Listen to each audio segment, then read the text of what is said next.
Assalamualaikum warahmatullahi wabarakatuh.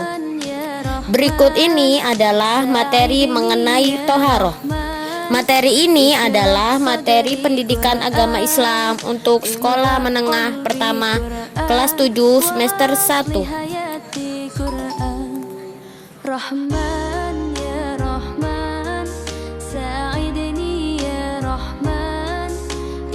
Standar kompetensinya adalah memahami ketentuan-ketentuan toharoh atau bersuci.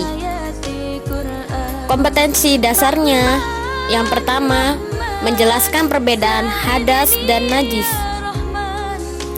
Yang kedua, menjelaskan ketentuan-ketentuan mandi wajib.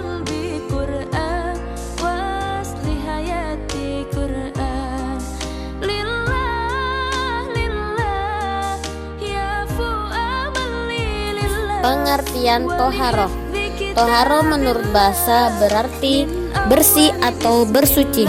Sedangkan menurut istilah, toharoh berarti menyucikan badan, pakaian, dan tempat dari hadas dan najis.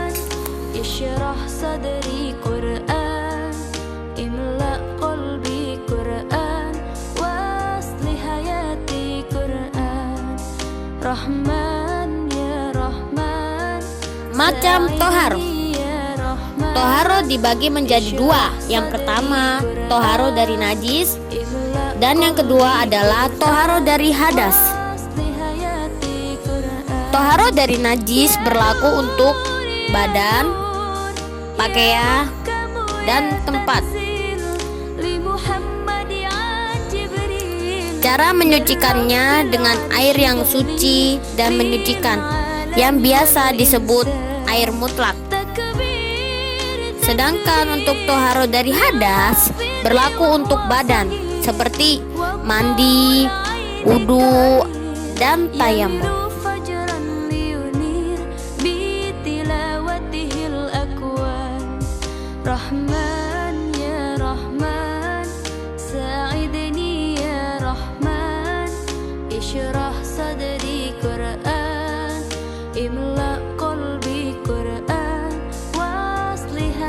Macam-macam air ada 4. Yang pertama, air mutlak. Air mutlak adalah air yang suci dan menyucikan. Air tersebut dapat digunakan untuk berwudu, bersuci, masak, minum, dan mandi. Contoh dari air mutlak adalah air sumur, air hujan, air laut, dan air yang keluar dari mata air. Kedua adalah air mustakmal. Air mustakmal adalah air yang suci namun tidak dapat menyucikan. Misalnya air kopi dan air teh.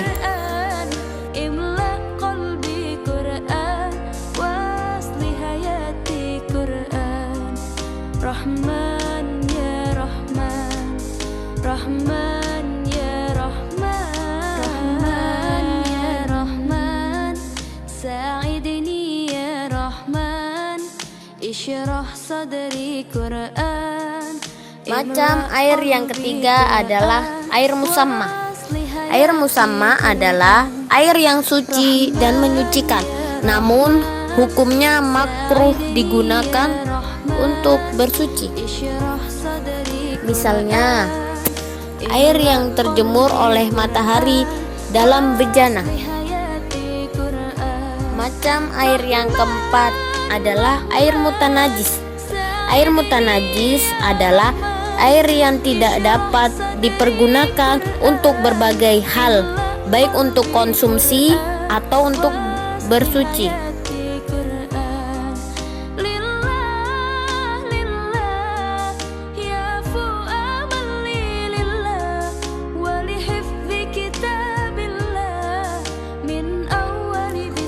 Macam-macam najis. Dalam ilmu fikih, najis dibagi menjadi 4. Yang pertama adalah najis mogolado atau najis berat. Yang kedua adalah najis mutawasito atau najis sedang. Dan yang ketiga adalah najis muwafafa atau najis ringan. Dan yang terakhir adalah najis ma'fu atau najis yang dimaafkan.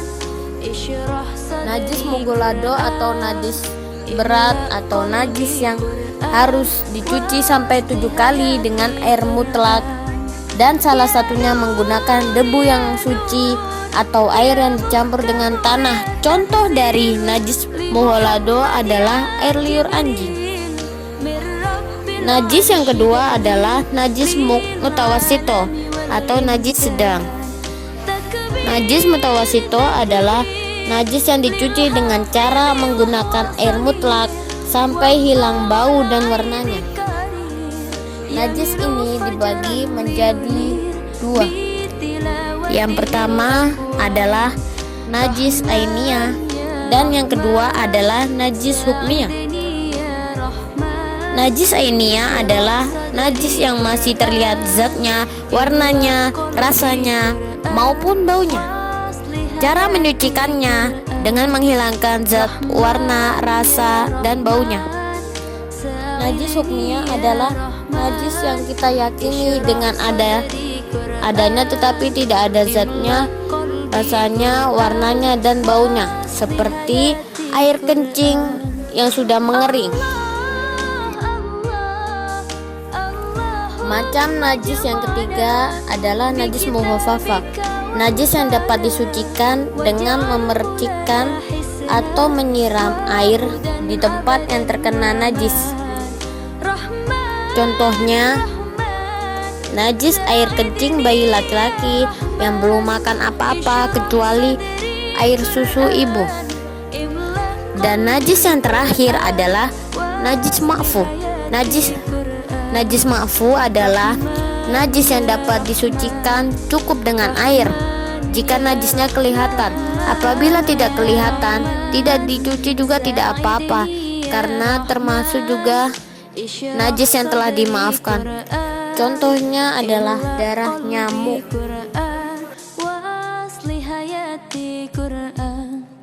Rahman ya Rahman, sa'idni ya Rahman, ishrah sadri Qur'an, imla qalbi Qur'an, waslih hayati Qur'an. Rahman, Rahman, sa'idni ya Rahman. Pengertian hadas. Secara bahasa, hadas berarti berlaku atau terjadi. Sedangkan menurut istilah syar'i, hadas berarti sesuatu yang menyebabkan seseorang harus bersuci.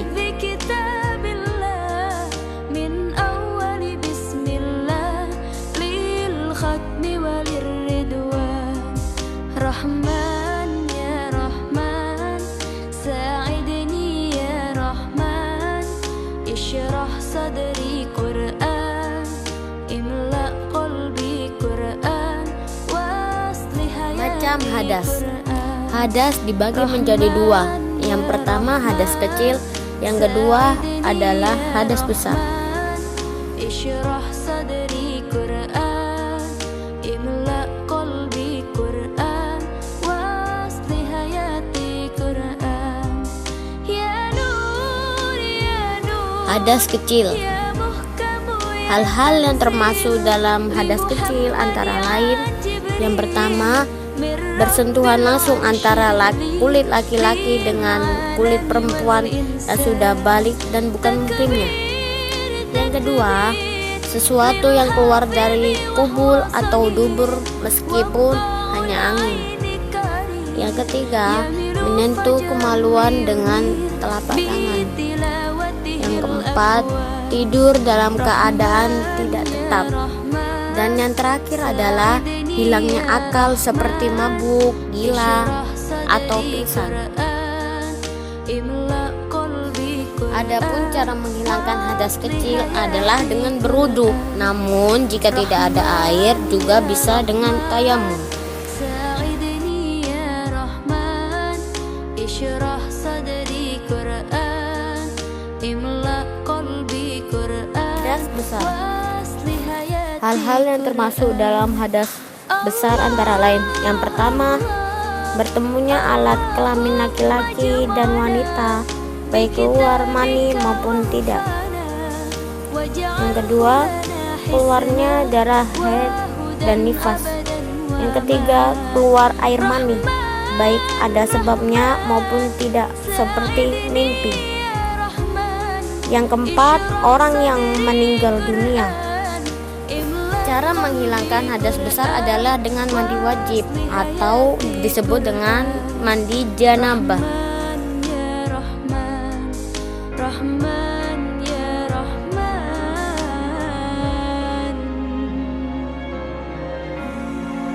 Mandi wajib.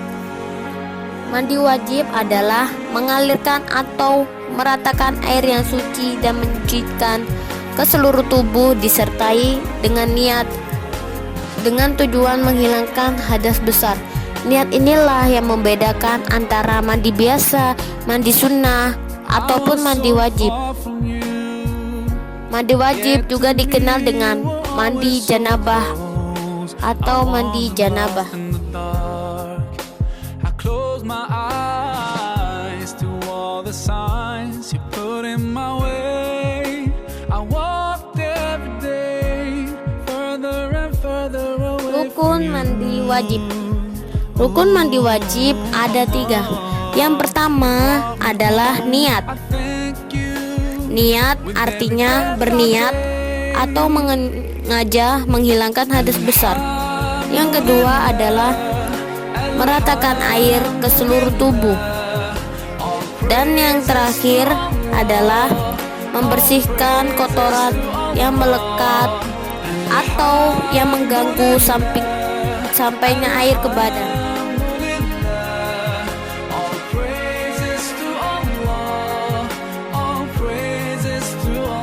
Sebab-sebab mandi wajib. Yang pertama adalah bersetubuh dari keluar mani maupun tidak. Yang kedua adalah keluar mani. Yang ketiga adalah nifas. Nifas adalah darah yang keluar dari kemaluan perempuan sesudah melahirkan. Yang keempat adalah haid.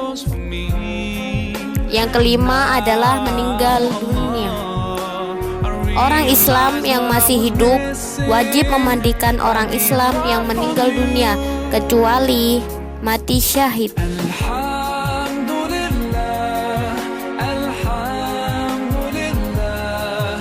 All praises to Allah, all praises to Allah. Alhamdulillah, Alhamdulillah. Sunnah mandi wajib. Yang pertama, membaca basmalah, yakni Bismillahirrohmanirrohim. Yang kedua, berwudu sebelum mandi. Yang ketiga, menggosok-gosok seluruh badan. Yang keempat adalah mendahulukan anggota badan yang kanan daripada yang kiri. Yang kelima adalah dilakukan secara berturut-turut.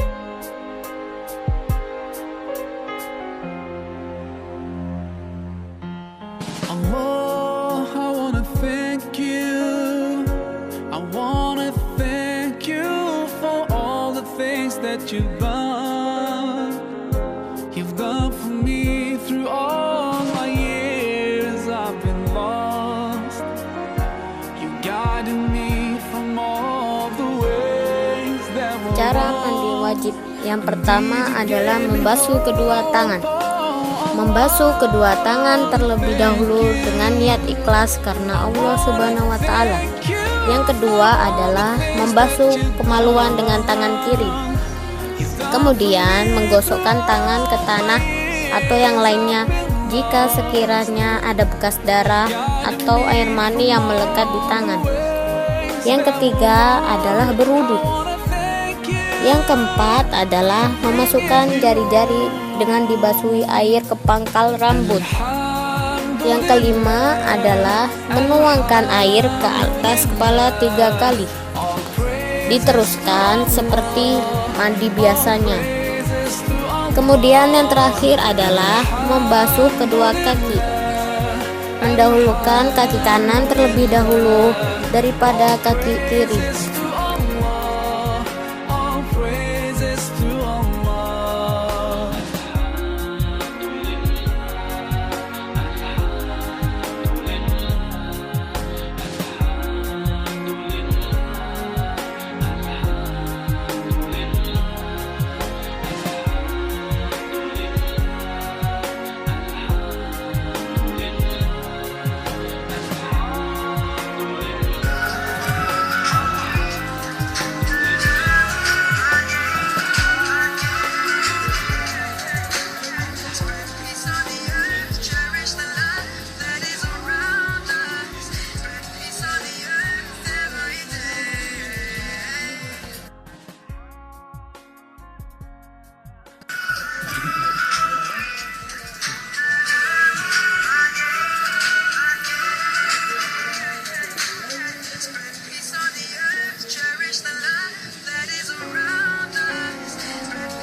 So far from you, yet to me you were always so close. I wandered lost in the dark.